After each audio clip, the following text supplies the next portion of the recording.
السلام عليكم ورحمة الله وبركاته. الحمد لله رب العالمين والصلاة والسلام على أشرف الأنبياء والمرسلين حبيب رب العالمين وخاتم النبيين سيدنا مولانا محمد صلى الله عليه وسلم عبده ورسوله أما بعد. فقد قال الله سبحانه وتعالى في القرآن العظيم والفرقان المجيد: قل هل يستوي الذين يعلمون والذين لا يعلمون. وقال نبينا عليه الصلاة والسلام: طلب العلم فريضة على كل مسلم ومسلمة أو كما قال عليه الصلاة والسلام. سبحانك لا علم لنا إلا ما علمتنا إنك أنت العليم الحكيم. எல்லா புகழும் புகழ்ச்சியும் நம்ம எல்லாம் படைத்து வளர்த்து பாதுகாக்கிற ஏக இறைவனாகிய அல்லாஹ் ஜல்ல ஷானு தஆலா ஒருவனை சார்ந்ததாகும். ஸலவாத்தும் ஸலாமும் நமது உயிரினும் மேலான கண்மணி நாயகம் ஸல்லல்லாஹு அலைஹி வஸல்லம் அன்னவர்கள் மீதும், அன்னவர்களின் பரிசுத்தமான குடும்பத்தார்கள், உத்தம சத்திய சஹாபாக்கள், தாபிஈன்கள், தபஅ தாபிஈன்கள், அக்தாபுகள், அவுலியாக்கள், நாதாக்கள், நல்லோர்கள் மற்றும் உண்டான நம் அனைவரும் மீதும் அல்லாஹ்வுடைய கருணையும் சாந்தியும் என்றென்றும் நின்று நிலவட்டுமாக. கண்ணியம் மிகுந்த அல்லாஹ்வின் நல்லடியார்களே,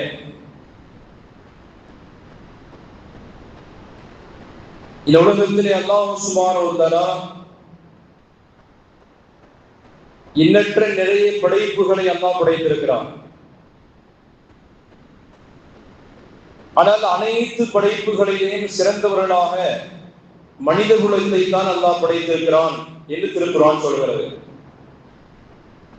وَفَضَّلْنَاهُمْ عَلَى كَثِيرٍ مِّمَّنْ خَلَقْنَا تَفْضِيلًا. நாம் படைத்த அநேக படைப்புகளிலேயும் ஆக சிறந்த படைப்பாக நாம் படைத்திருக்கிறோம். நாம் சிறந்தவர்களாக ஆக்கி வைத்திருக்கிறோம் மனிதர்களை என்று திருமறை எழுத்துறானியை அல்லாஹ் தஆலா பதிவு செய்கிறான். அப்படி என்ன மற்ற படைப்புகளை விட நமக்கு சிறப்பும் மேன்மையும் இருக்கிறது? எதனால் நமக்கு சிறப்பு இருக்கிறது என்பதை நாம் ஒரு கணம் சிந்திக்க வேண்டும். இந்த உலகத்திலே மனிதனை தவிர உள்ள ஏனைய அனைத்து படைப்புகளுமே அது பிறந்தவுடனே தனக்கான கல்வி தேடலோடு தான் பிறந்திருக்கிறது. மீன் குஞ்சுகளை பொறிக்கிற காட்சியை பார்க்கிறோம் நம்முடைய ஹவுஸ்ல, அல்லது கடல்களிலே, அல்லது ஆறுகளிலே. தாய் மீனோடு பல நூற்றுக்கணக்கான மீன் குஞ்சுகள் அது பொறிக்கப்பட்ட உடனேயே தாயோடு சேர்ந்து நீச்சல் அடித்து செல்லுகிற அந்த ரம்மியமான காட்சியை பார்ப்பதற்கு கண்கொள்ளா காட்சியா இருக்கும். அதனால்தான் பழமொழி இப்படி வந்தது: மீன் குஞ்சுக்கு நீச்சல் அடித்து கற்றுத்தர வேண்டுமா அப்படின்னு ஒரு பழமொழி இருக்கிறது. பிறந்தவுடனே நீந்த வேண்டும் என்கிற கலை, அதை அல்லாஹ் சுப்ஹானஹு வ தஆலா அதற்கு வேண்டி ஞானத்தோடு தான் அல்லாஹ் அதை பிறக்க செய்திருக்கிறார். ஒரு மாடு தன்னுடைய கன்றுக்குட்டியை ஈனுகிறது. அந்த கன்றுக்குட்டி பிறந்த உடனேயே அது தனக்குத்தானே யாரும் போய் நிறுத்தாட்ட வேண்டிய தேவையெல்லாம் இல்லை. அது உடனுக்குடனேயே அது எழுந்து நிற்பதற்கு முயற்சி மேற்கொள்கிற காட்சி பார்க்கிறோம்.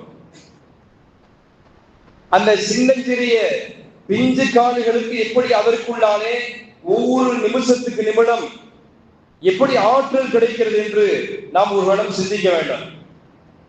பிறந்து ஒரு 5 நிமிடங்களுக்குள்ளாலேயே அது எழுந்து நிற்க வேண்டிய அந்த ஆற்றலையும் தகுதியை பெற்றுக் கொள்கிறது. தனக்கான உணவு எங்கே இருக்கிறது என்பதை அது யூகிக்கிறது. தன்னுடைய தாய்மடி தேடி பிடித்து தன்னுடைய அந்த ரிசுக்கை, தனக்கான பாலை அது அருந்திக் கொள்ளுகிற காட்சியை பார்க்கிறோம். இப்படி ஒவ்வொரு பிராணிகளுமே, கோழிகள் தன்னுடைய முட்டைகளை அடைகாக்கிறது. அதை யாரும் சுத்தி எடுத்து அடிச்சு உடைச்சு வெளியில கொண்டு வர்றதே இல்லை. அது தன்னுடைய இயலாமைத்தனமான அழகினாலே அந்த சின்ன ஷார்ப்பான அந்த பற்களை கொண்டு அதை ஓட்டை போட்டு துவாரத்தை இட்டு தான் வெளி உலகத்துக்கு வர வேண்டும் என்ற ஞானத்தோடு தான் அது இருக்கிறது. மனிதர்களுக்கு மட்டும்தான் இவைகளில் ஒன்றுமே தெரியாது. அல்லாஹ் திருமறையில் குர்ஆனிலே மனிதனுடைய ஆக இயலாமைத்தனத்தை குறித்து அல்லாஹ் பதிவு செய்கிறான். வல்லாஹு அக்ரஜக்கும் மின் புத்தூனி உம்மஹாத்திக்கும் லா தஅலமூன ஷையன். நாம் உங்களை உங்களுடைய தாயினுடைய வயிற்றிலிருந்து இந்த உலகத்துக்கு கொண்டு வந்து சேர்த்த வேளையில் அல்லாஹ் உங்களை எப்படி வெளிப்படுத்தினான் என்று சொன்னால், வல்லாஹு அக்ரஜக்கும், அல்லாஹ் உங்களுடைய தாய் மின் புத்தூனி உம்மஹாத்திக்கும், உங்களுடைய தாய்மார்களுடைய வயிறிலிருந்து உங்களை நாம் துன்யாவுக்கு வெளி உலகத்துக்கு கொண்டு வந்திருக்கிறோம். லா தஅலமூன ஷையன், உங்களுக்கு ஒண்ணுமே தெரியாது. வஜஅல லக்கும் அஸ்-ஸம்அ வல் அப்சார லஅல்லக்கும் தஷ்குரூன், அதுக்கு பின்னாலே தான் நீங்கள் கேட்க துவங்குகிறீர்கள். அத்தானுக்கு உண்ட தெரியும். அதுக்கு பின்னாலே தான் அம்மாவை பாரு அப்படின்னு சொன்னா நமக்கு புரிகிறது, நம்முடைய காதுகள் கேட்கிறது. வல் அப்சார, அதற்கு பின்னாலே தான் நாம் பார்க்க துவங்குகிறோம். லஅல்லக்கும் தஷ்குரூன், நீங்கள் நன்றி செலுத்துவதற்காகத்தான் இப்படி நம்ம செய்கிறோம் என்று அல்லாஹ் சொல்கிறான். நாம் பிறந்த உடனேயே நமக்கு ஒன்றுமே தெரியாது. எடுப்பார் கைப்பிள்ளையாக யாரு தூக்கினாலும் போக வேண்டியதுதான். நம்ம தாத்தா தூக்கி கொள்கிறான்னு சொன்னால் அழுகையை தவிர ஒன்றுமே நமக்கு தெரியாது. அழுகை தான் நமக்கான மொழியாக இருந்தது. அந்த அழுகையை கூட பிரித்தறிகிற ஆற்றல் தாய்க்குத்தான் அல்லாஹ் கொடுத்திருந்தார். தகப்பனார் குரட்டை விட்டு தூங்குவார். அந்த குழந்தை அழுவதனுடைய அழுகையினுடைய ரகசியத்தை, அதற்கான ஞானத்தை கற்றறிந்தவள் பெற்ற தாய் தான். அந்த பெற்ற தாய்க்கு தான் தெரிகிறது, என்னுடைய பிள்ளை, நான் பெற்ற குழந்தை பசியினால் இது அழுகிறது, இந்த அழுகை பசிக்கானது என்று தாய் தான் பிரித்தறிகிறார். என்னுடைய குழந்தைக்கு கட்டெரும்பு கடித்து விட்டது, அதற்கான அழுகை தான் இது என்று தாய் தான் அறிந்திருக்கிறார். என்னுடைய குழந்தைக்கு தூக்கம் வருகிறது, எனவே அது அழுகிறது என்ற அந்த அழுகைக்குள்ளாலே பல்வேறு விதமான திணிசுகளையும் பல்வேறு விதமான ரகசிய அழுகைகளையும் கண்டுபிடிக்கிற ஆற்றலை அல்லாஹ் தாய்க்கு வழங்கியிருக்கிறார். நாம் பசித்தாலும் அழுக வேண்டியதுதான், தூக்கம் ஏற்பட்டாலும் அழுகைதான் பரிசாக தருகிறோம், பசித்தாலும் அழுகையைத்தான் தருகிறோம்.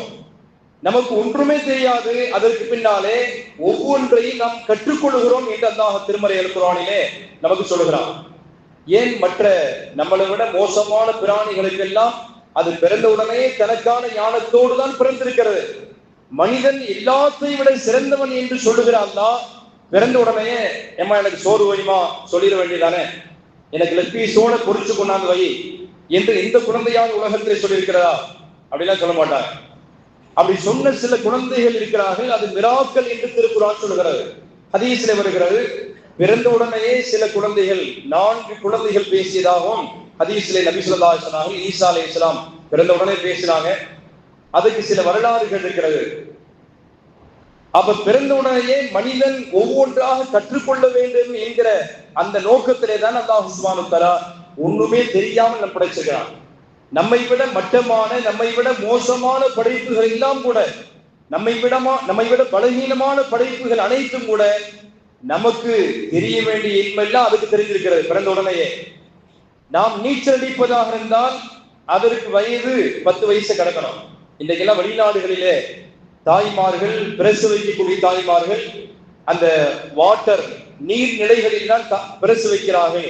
பிரெக்னண்டா இருக்கக்கூடிய தாய்மார்கள் வெளிநாடுகளிலே லண்டன் போன்ற, அமெரிக்கா போன்ற பெரிய பெரிய கல்வியாளர்கள் நிறைந்திருக்கும்படியான இப்படிப்பட்ட நாடுகளிலே எல்லாம், மேலை நாடுகளிலே எல்லாம் ஒரு பிரெக்னெண்டா இருக்கக்கூடிய ஒரு பெண்மணி குழந்தை பிரசவிக்கக்கூடிய நேரத்திலே நீர்நிலைகளிலே போய் உட்கார்ந்து கொள்கிறார்கள்.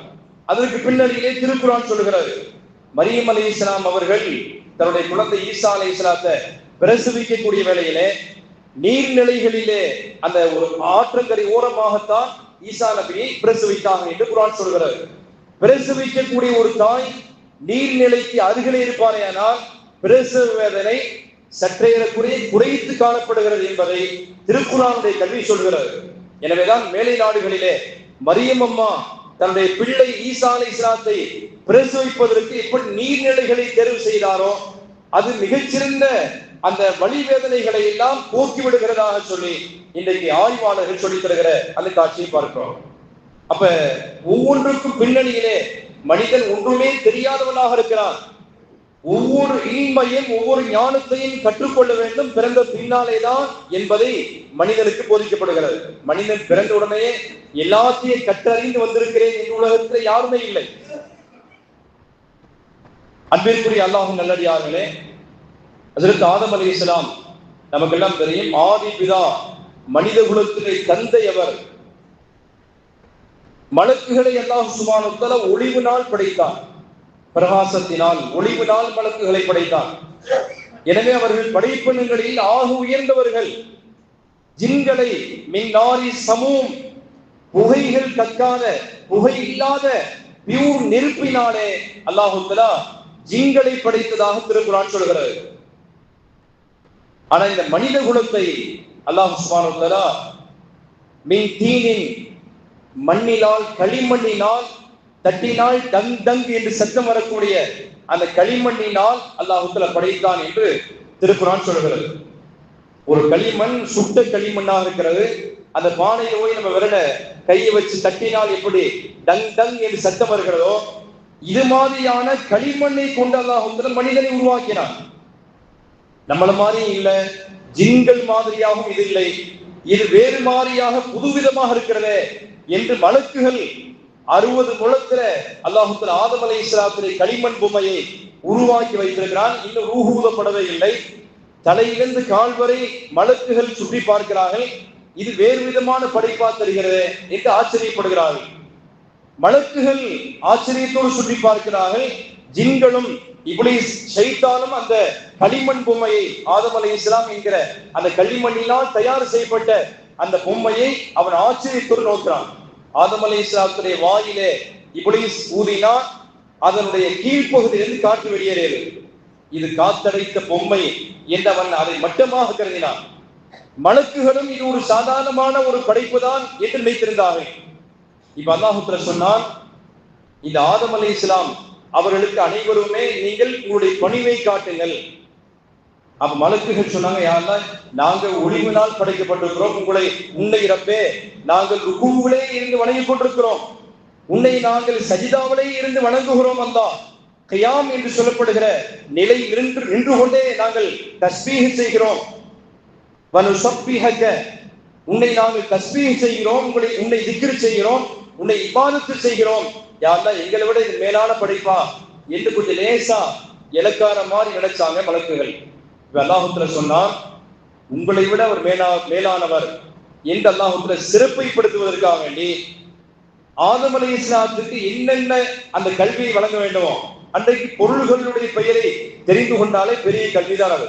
ஆதம் அலைஹிஸ்ஸலாம் அவங்க இன்ஜினியரிங் படிக்கல. ஆதம் அலைஹிஸ்ஸலாம் அவர்களுக்கு இன்ஜினியரிங் கல்வி, பொறியாளர் செய்ய வேண்டிய கல்வி அவருக்கு அன்றைக்கு தேவைப்படவில்லை. ஆதம் அலைஹிஸ்ஸலாம் அவர்களுக்கு பொருள்களுடைய பெயரை அல்லாஹ் தஆலா கற்றுக் கொடுத்தார். தஃசீர் நூல்களிலே திருமறையில் குர்ஆனில் அல்லாஹ் சொல்றான், வஅல்லம ஆதமல் அஸ்மாஅ குல்லஹா ثم عرضهم على الملائكة فقال أنبئوني بأسماء هؤلاء إن كنتم صادقين. ஆதமை விட நாங்கள் தான் உயர்ந்தவர்கள் என்று நீங்கள் மாறுதட்டி கொண்டீர்களே மலக்குகளே. இப்ப ஆதம் அலைஹிஸ்ஸலாம் அவர்களுக்கு அல்லாஹ் சுப்ஹானஹு வ தஆலா பொருள்களுடைய பெயரை கற்றுக் கொடுத்தான். இது சூரியன், இது சந்திரன், இது எழுதக்கூடிய பேனா, இது இரவு, இது பகல், இப்படி ஒவ்வொரு பெயரையும் பெயருக்குள்ள காரண பெயர்களை அல்லாஹ் தஆலா கற்றுக் கொடுத்து எல்லாத்தையும் ஆதம் அலைஹிஸ்ஸலாத்துக்கு மட்டும்தான் கற்றுக் கொடுத்தான். மலக்குகளுக்கு அந்த ஞானம் இல்லை. மலக்குகளுக்கு பேனாவை பற்றி சொல்ல வேண்டிய தேவையும் இல்லை. மலக்குகளுக்கு இரவினுடைய தாத்பரியத்தை பற்றி புரிய வைக்க வேண்டிய தேவையில்லை. மலக்குகளுக்கு மனைவி மக்கள் தேவையில்லை, மலக்குகளுக்கு தூக்கம் இல்லை, மலக்குகளுக்கு பசி இல்லை. எனவே இந்த பொருள்களுடைய தேவைகளும் அவர்களுக்கு இல்லை. ஆதம் அலைஹிஸ்ஸலாத்துக்கு இது எல்லாமே தேவை இருந்தது. மலக்குகளுக்கு தெரியாத அத்துணை பொருள்களுடைய பெயர்களையும் ஆதம் அலைஹிஸ்ஸலாத்துக்கு அல்லாஹ் கற்றுக் கொடுத்தார். நபி ஸல்லல்லாஹு அலைஹி வஸல்லம் காற்று பிரிவது இருக்கிற ஒரு மனிதனுக்கு காற்று பிரிகிறது, இதை கூட அல்லாஹ் சொல்லிக் கொடுத்தான் என்று தப்சீர்கள் எழுதுறாங்க. லொராத் என்பதற்கு தப்சீர்கள பட்டுவருத்தனமாக குர்ஆனுடைய விரிவுரையாளர்கள் சொல்றாங்க, ஆதம் அலைஹிஸ்ஸலாம் அவர்களுக்கு காற்று பிரிதல் முதல் கொண்டு அல்லாஹ் தஆலா அந்த ஞானத்தையும் அல்லாஹ் தஆலா சொல்லிக் கொடுத்தான் என்று நபி ஸல்லல்லாஹு அலைஹி வஸல்லம். ஆதம் அலைஹிஸ்ஸலாம் அவர்களுக்கு ஒரு பெரிய பாத்திரத்துல உணவை வைத்து அதை கிண்டக்கூடிய அந்த கபீக்கர் கரண்டி இருக்கிற இது கட்டையை எடுத்து இதுல உணவை தயாரிக்கக்கூடிய கபீக்கர் இது கரண்டி என்று அல்லாஹ் சொல்லிக் கொடுத்தான். ஒவ்வொரு சின்ன சின்ன பொருள்களுடைய பெயர் முதல் கொண்டு பெரிய பெரிய வஸ்துகளுடைய பெயர்களை அனைத்தையும் அல்லாஹ் சொல்லிக் கொடுத்துட்டு இப்ப அதான் மலக்குகளை நோக்கினால் அவருக்கு தெரிந்திருக்கிற இந்த பொருள்களுடைய பெயரை எல்லாம் நீங்க சொல்லுங்க பார்க்கலாம். அவங்க சொல்லிட்டாங்க, யாரெல்லாம் இல்லாம அல்லம் தனா, நீ எங்களுக்கு எதை கற்றுக் கொடுத்தாயோ அதை தவிர எங்களுக்கு ஒன்றும் தெரியாது அல்லாஹ் அப்படின்னு மலக்குகள் சொன்னாங்க. அல்லாஹ் சொன்னான், ஆதமே அன்பிகுஹும் பிஅஸ்மாஇஹிம், நான் கற்றுக் கொடுத்த பெயர்களை எல்லாம் மலக்குகளுக்கு முன்னாலே நீங்கள் ஒப்பியுங்கள் என்று சொன்ன பொழுது, நம்ம எப்படி மளிகை ஜாமான் இஸ்லாம் சொல்றோம், தக்காளி உருளைக்கிழங்கு கத்திரிக்காய் இப்படி சொல்கிறோமே, இதே மாதிரி ஆதம் அலைஹிஸ்ஸலாம் அப்படி அடுக்கினார்கள். சூரியன் சந்திரன், இது பேனா, இது இரவு, இது பகல் என்று அவருடைய இன்மை பார்த்துட்டு மலக்குகள் பிரமித்து போய்விட்டார்கள். அல்லாஹ் சொன்னான், இதனால் தான் உங்கள் அனைவர்களையும் ஆதம் அலைஹிஸ்ஸலாத்துக்கு கொஞ்சம் சஜிதா செய்யுங்க நான் சொன்னேன் என்று அல்லாஹ் சொன்னான். இல்மினால் தான் அந்த களிமண் பொம்மை அல்லாஹ் உயர்த்தி காட்டினான். ஒளிவினால் படைக்கப்பட்ட மலக்குகளை விட இல்மு தரப்பட்ட கல்வியானம் தரப்பட்ட ஆதம் அலைஹிஸ்ஸலாம் அவர்கள் உங்களை விட மிகச்சிறந்தவர், மேலானவர். எதனால்? அவருக்கு வழங்கப்பட்டிருக்கக்கூடிய கல்வியினால் தான் என்று அல்லாஹ் திருமறை குர்ஆனிலே பதிவு செய்கிறார். ஆதம் அலைஹிஸ்ஸலாமுடைய முதல் 2 பிள்ளைகள் அவர்களை பற்றி குர்ஆன் பேசுகிறது. வத்துல் அலைஹிம் நபஅ அப்னை ஆதம பில் ஹக்கி, சத்தியத்தை கொண்டு ஆதம் அலைஹிஸ்ஸலாம் அவர்களுடைய 2 பிள்ளைகள் ஹாபில் காபில் நம்ம எல்லாம் கேள்விப்பட்டிருக்கிறோமே. தமிழகத்துடைய கடைக்கோடியாக இருக்கிற ராமேஸ்வரத்துல இன்னைக்கு அந்த கபறுகளும் இருக்கிறது. ஆதம் அலைஹிஸ்ஸலாமுடைய முதல் 2 பிள்ளைகள். கடந்த மாதத்திலே கூட நான் போய் அங்கே ஜியாரத் செய்து பார்த்து ஆச்சரியப்பட்டேன். 60 குளத்துல அந்த கபறு இருக்கிறது. அந்த 2 பிள்ளைகளுடைய வரலாறை குர்ஆன் பதிவு செய்கிறது. அவர்களுக்கு மத்தியிலே ஏற்படுகிற ஒரு சின்ன பிரச்சனை. தன்னோடு உடன் பிறந்திருக்கிற சகோதரியை அல்லாஹ் தஆலா அங்கேயும் சட்டம் சொன்னான், யாரோடு எந்த ஆணோடு உடன் பிறந்த சகோதரியாக இருக்கிறாரோ அவரை அந்த உடன் பிறந்த சகோதரர் திருமணம் செய்யக்கூடாது.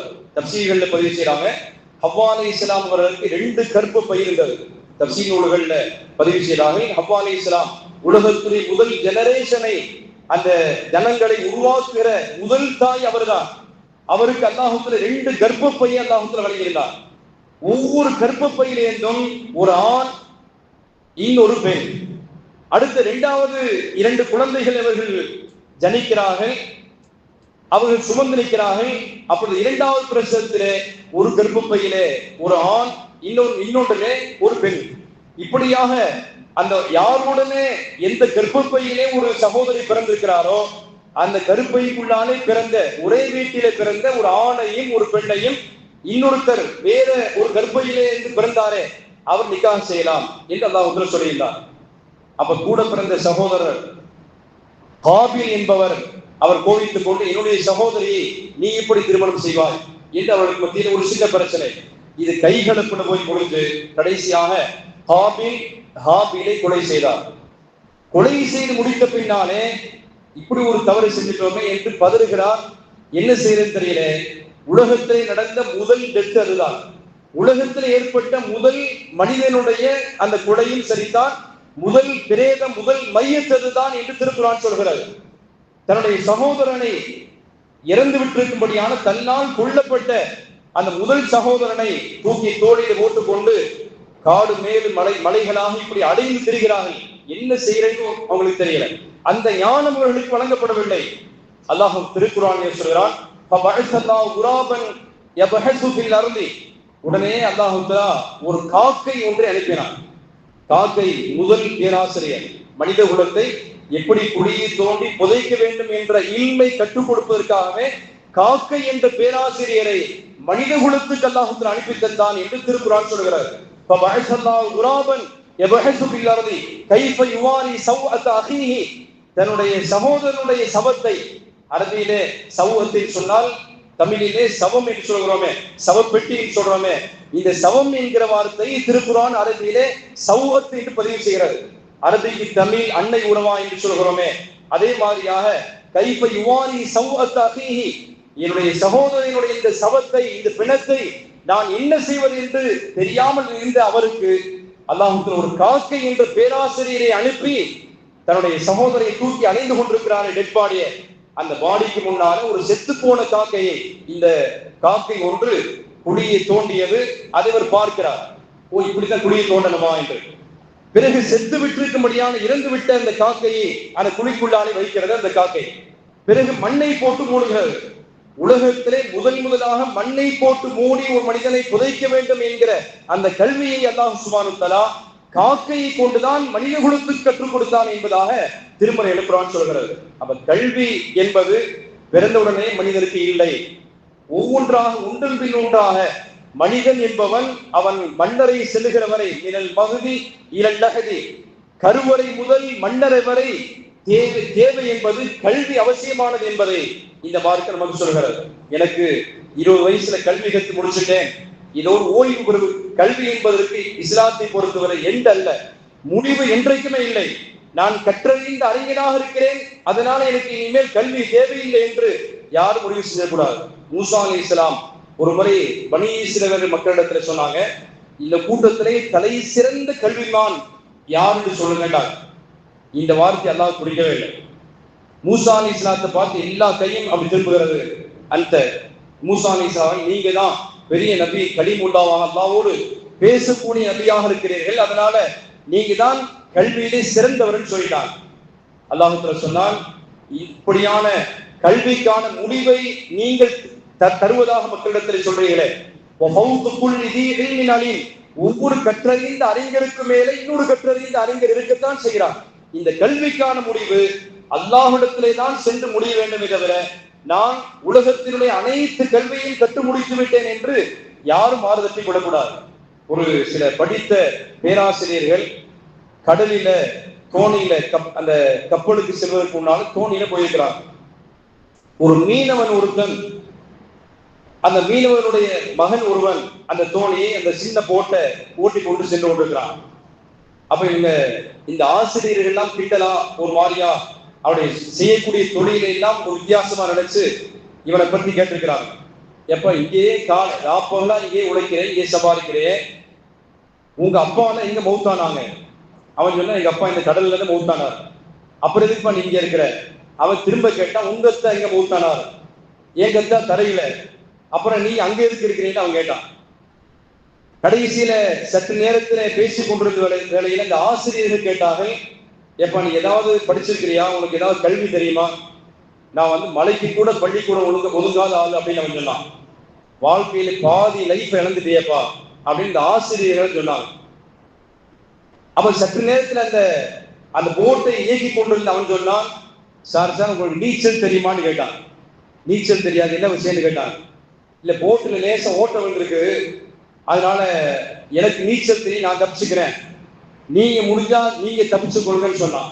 வாழ்க்கையில லைஃபே நீங்க எழுந்துட்டீங்களே அப்படின்னா.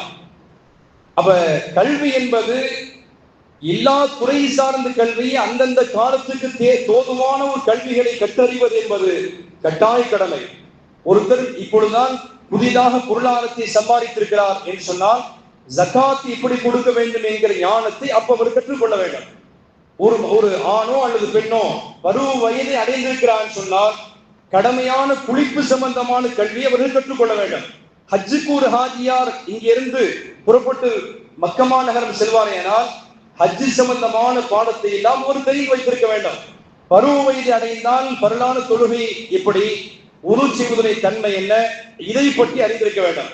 இது இல்லாமல் உலகத்தில் எவர்களுமே பிறந்தவுடனே கல்வியை நான் முழுசா படிச்சுட்டேன் என்று சொல்வதற்கில்லை. மூசா அலைஹிஸ்ஸலாம் அப்படி சொன்னதுனால அல்லாஹ் சொன்னார், உங்களை விட சிறந்த கல்வியாளர் ஒருத்தர் இருக்கிறார், நீங்கள் கடல் மார்க்கமாக சென்று அவரை தேடி பிடியுங்கள். அது ஒரு நீண்ட வரலாறு.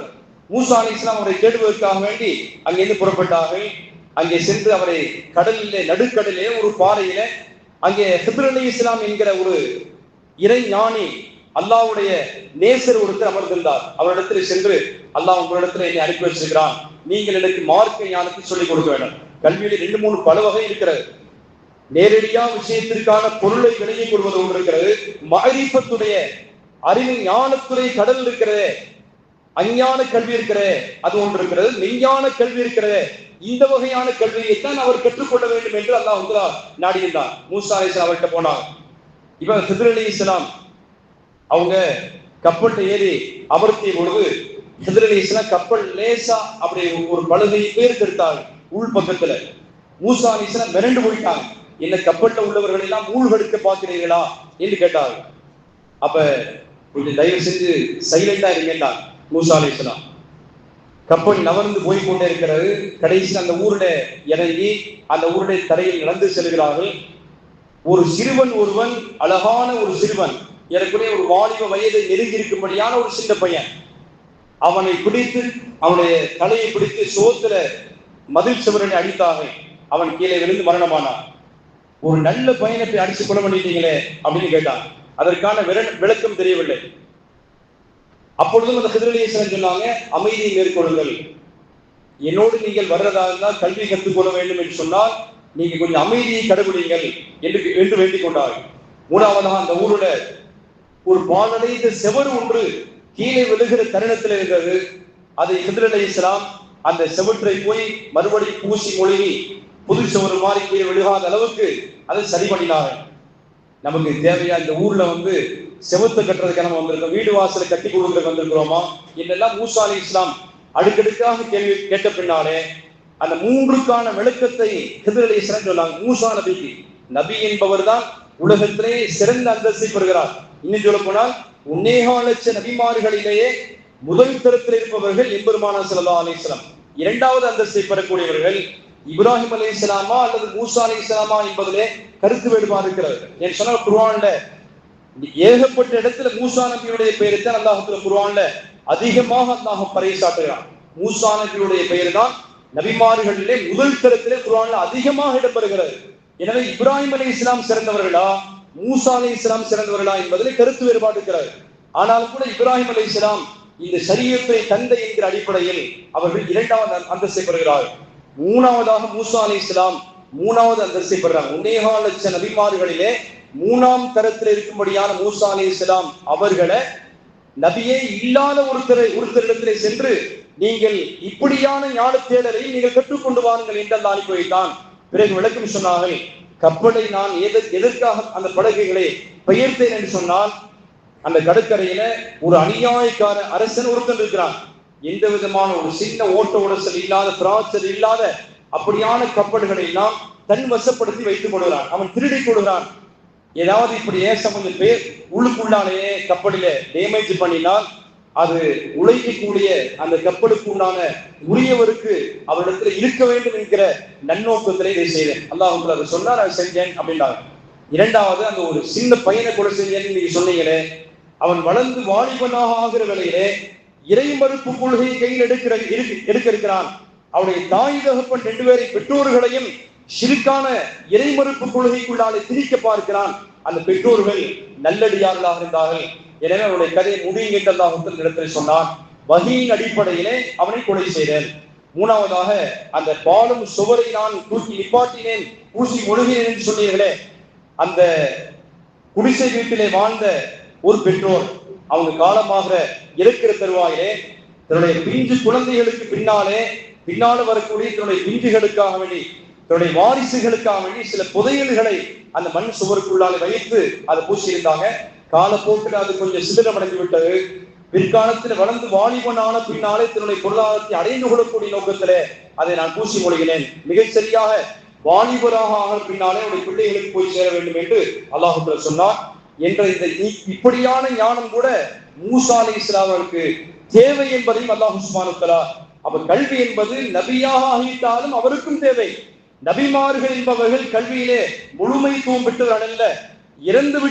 இறக்கிற வரைக்கும் அவர்களுக்கும் கல்விக்கான தேடல் இருக்க வேண்டும் என்பதை அல்லாஹ் அந்த வசனத்திலே நமக்கு சுட்டி காட்டுகிறார். எனவே அன்பிற்குரிய அல்லாஹ் நல்லடியார்களே, நபி ஸல்லல்லாஹு அலைஹி சொன்னாங்க, இதா மாத்தல் இன்சானு, மனிதன் இறந்துட்டால் இன்கதஅ அன்ஹு அமலுஹு, அத்தோடு எல்லாமே மறுமைக்கான அனைத்து முடிந்து போய்விடுகிறது.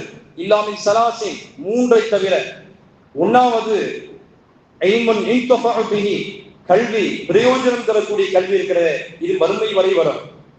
அதே போன்று அமலின் சாலிஹின், சாலிஹான நல்ல அமல். அதே போன்று சதக்கத்தின் ஜாரியத்தின், மறுமை நாள் வரை வரக்கூடிய நிரந்தரமான தர்ம காரியங்கள் இருக்கிற, இது மாதிரியான அனைத்தும் தான் மறுமை பலனை தரும் என்பதாக நபிகள் நாயகம் ஸல்லல்லாஹு அலைஹி வஸல்லம். எனவே கல்வி தேடல் என்பது அதிலே குறிப்பாக குர்ஆனுடைய கல்வி தேடல் என்பது நாம் அனைவருக்கும் அவசியமானது.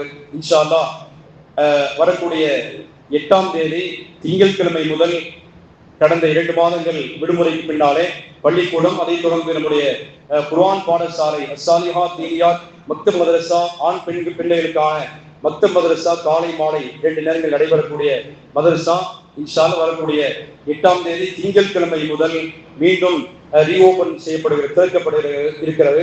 உங்களுடைய பிள்ளைகள் அனைவர்களையும் குர்ஆன் பாடசாலைக்கு நீங்கள் மக்தப் மதரசாவுக்கு அனுப்பி தந்து சிறந்த எதிர்காலத்தை அவர்களுக்கு உருவாக்கக்கூடிய நற்பாக்கியத்தை பெற்றோர்களாக இருக்கக்கூடிய உங்களுக்கும், உஸ்தாத்மார்கள், நிர்வாகமாக இருக்கக்கூடிய அனைவருக்கும் அல்லாஹ் தஆலா வழங்கியல்வானாக. வாஹிரு தாவா அல்ஹம்துலில்லாஹி ரப்பில் ஆலமீன். அஸ்ஸலாமு அலைக்கும் வரஹ்மத்துல்லாஹி வபரகாத்துஹு.